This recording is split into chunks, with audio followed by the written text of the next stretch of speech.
Kush's movie review. Woo! Kush's movie review, Woo! episode 100. If you are Dude, this watching is my 100th review on the Waffle Box. Yeah, don't brag.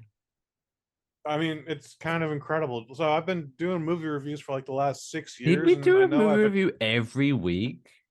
every week. And when I didn't do a movie review, we reviewed like a TV series. I'm trying. Like I saw Mike Fish made me watch Squid Game, and holy shit, this was amazing. Like, if it wasn't a movie, it was a TV series from Netflix that you could just burn through immediately. No, I'm just being protective. yeah. I'm just wondering, did you review something on episode 1? Because I know episode 1 was Yes. very loose. Episode 1 was loose, but I recall reviewing something on that. I don't know. We have to go back. That's been half my gimmick is I review a movie. All right. For the sake of argument, I'll let you off of that one. Anyway, this week's you're gonna movie allow review. that. Thank you, sir. If you are watching the standalone video on YouTube of the Little Mermaid review, just to give you a little bit of a heads up, we are now currently 1 hour 30 into the show, hence why I'm slurring my words slightly. But yes, we are talking about the Little Mermaid. It's the controversial movie where can you believe mermaids? Oh no, I like my mermaids white as God made them. Why are these why are they? Anyway, that's how people sounded on the internet. Kush Chase, Little Mermaid, live action version. How does it go? We are talking about the 2023 re-edition of 1989's The Little Mermaid. It's PG-13. It's 2 hours and 15 minutes, which means it's 52 minutes longer than its original predecessor. That is honestly my biggest complaint about this movie. We always talk about time, but there's no reason that this movie should have been an hour longer than the original. They took out some songs and then they added some songs, and it's like, I get why you took out the song about the homicidal chef who wants to kill Sebastian the crab. I get why you took that out, but then we don't need Lin-Manuel Miranda to come up with a rap for the seagull scuttle and then call it scuttle rapping, that guy. I don't mind him rapping, but the whole scene is just out of place. Like, what is happening here? Why am I listening to Aquafina give this third grade rap attempt? Anyways, as you said, Mike Fish, this movie was riddled with consequence or controversy when it was announced that Miss Halle Bailey, not to be confused with Halle Berry, and a lot of people have gotten confused with that. I get it. I mean, yeah, I get it. It's Mama and Papa names. Bailey, what were you thinking? I don't know. Anyways, they knew what they were doing. Yeah.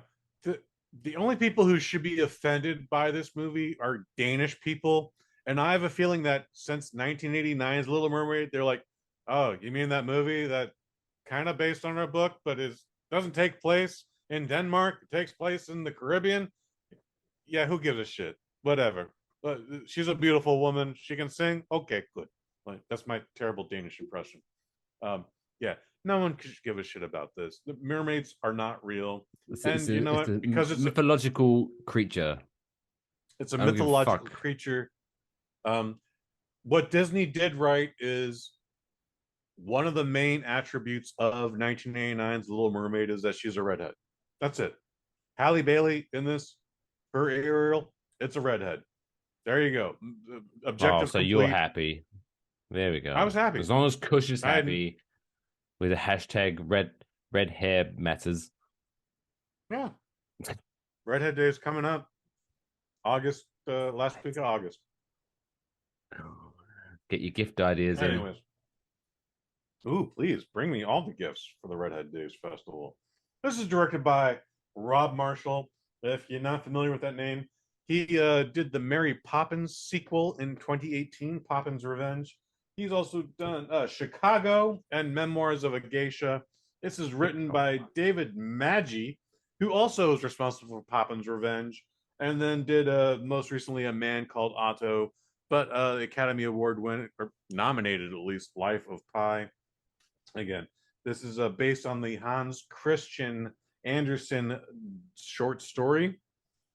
Loosely based, meaning there's a mermaid, there's water, there's a prince. There's a sea witch. Make the rest of it up. Anyways, Halle Bailey plays Ariel. Melissa McCarthy plays Ursula. Javier Bardem plays King Triton, and is maybe the best thing about the movie, to be honest. Um, David Diggs plays Sebastian the Crab, who apparently spent many months trying to work on this accent when he could just talk like this. Mike, Why don't you get the girl? why don't you kiss the girl? Kiss the girl, man. All right. Yeah, It's and then very Jacob creepy, that scene. Tremblay. Even in the original, that's very creepy. Kiss the I girl. disagree, but that's okay. Do it. Kiss her. There's a Go time on. rush on it, man. Kiss her. Go on.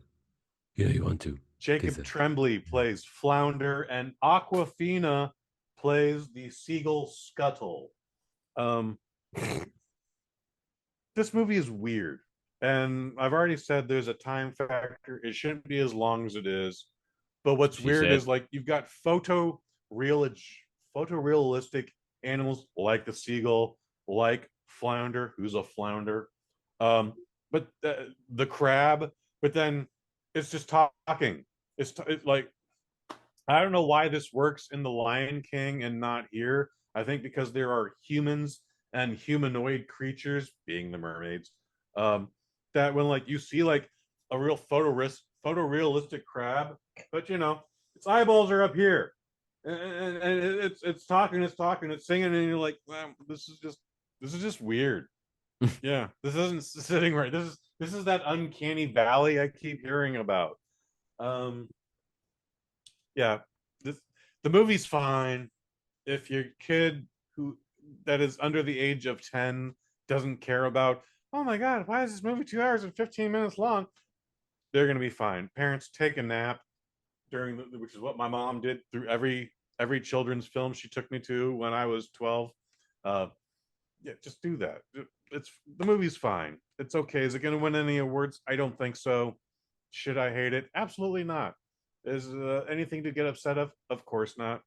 um yeah, like you said, Mike, the biggest controversy of this thing going into it when this was just still in pre-production was Halle Bailey.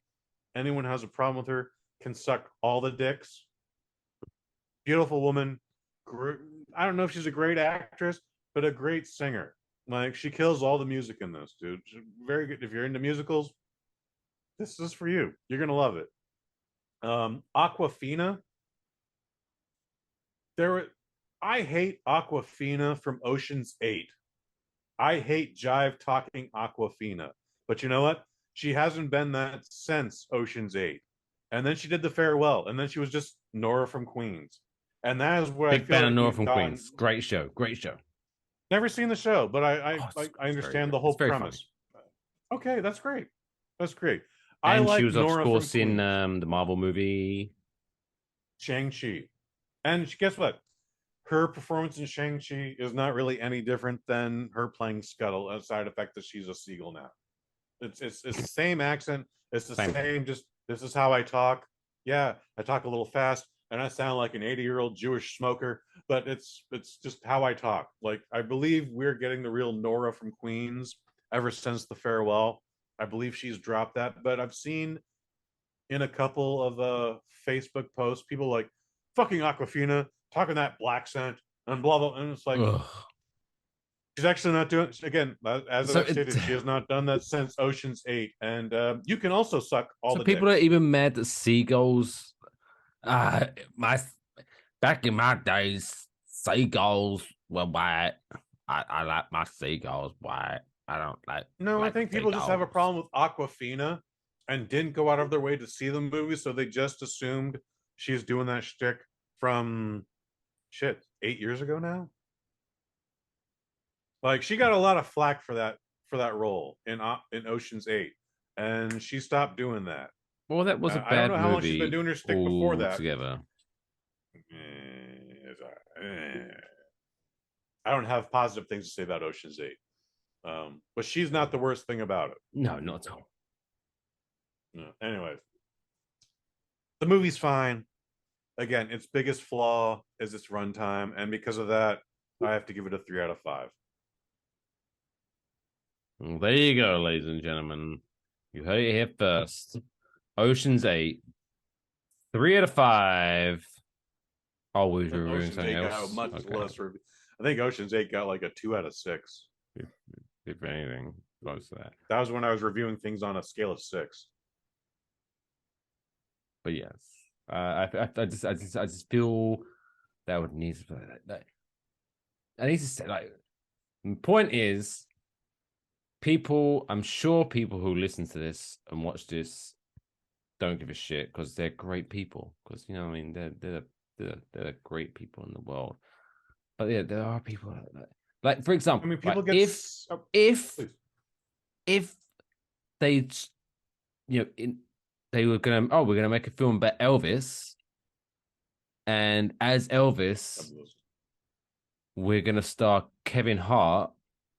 Okay, I'm listening. Then I can appreciate some people like, wait, what?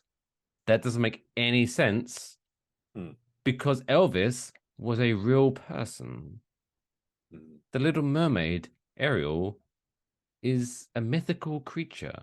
Or no, a fake character based off of a miracle. So it's almost like 2 times removed. If you're worried about the skin tone of a fucking mythical creature, you need to you're probably one of the people that spent $700 on a burger in Philadelphia. Ooh, fucking idiots. That's all I'm saying. By the way, if you're also upset about the skin tone of a mermaid, again, Javier Bardem is Javier Bardem. However, he has multiple babies across the 7 seas. So he's got a Anglo baby, he's got a Japanese baby, he's got an African baby, he's got a Chinese baby. Like I could, I don't have 2 other races in my arsenal. He's Javier Bardem is a Dick Layer, a merman Dick Layer, and he's fucked all the mermaids in the 7 seas, and he's got seven not identical children that also don't look like him by any means. And maybe we'll be speaking about him in next week's world record segment. I guess I should say best things again. Javier Bardem and Melissa McCarthy. She's good. She could have actually used more screen time in this. That hour, that extra 52 minutes, could have used more Melissa McCarthy. You heard it here first, kids. No one has ever said that. Hashtag more Melissa McCarthy. Please. Yeah. So Little Mermaid. In the right. 3 out of 5. 3 out of 5. Do with that information what you will. That's all, folks.